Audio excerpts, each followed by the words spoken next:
For the wrist mobility series, we're going to work on loading the wrist. Now, most people rarely get into anything close to full range of motion, so this is going to be painful. Now, the difference is that because your wrist has such little muscle and it's mostly boned, pressure and pain are perceived the same way.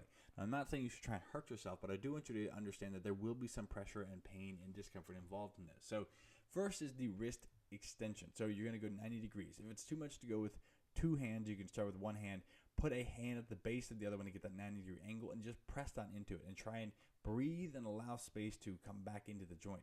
Now, the most important part is that you allow the fingers to spread and get this full tissue, you get space back in the full tissue. Then we're going to work on the wrist flexion pressure. Now, this is really painful because this is something that is not a common position for most people. So going to a single arm variation is going to be fine. The same idea.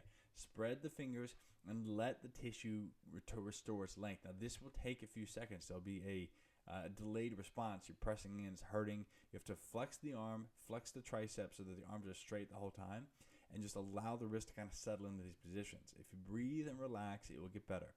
Then we're going to work on the finger extension. Now, most people do so much gripping that their fingers get so stiff.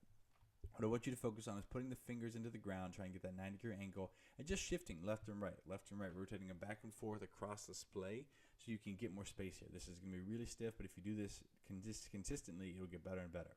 And then finally, you're going to stretch up the entire back of the body. So you can drop to one knee if you don't have the mobility to do this standing up straight, but put your foot over the base of your hand so there's a 90-degree angle, and then pull up on the arm. You're going to feel a deep stretch going all the way through the back of the arm, triceps to the upper back. It is incredible. But find a spot to do this. You can kneel down if you don't have the mobility to do it standing.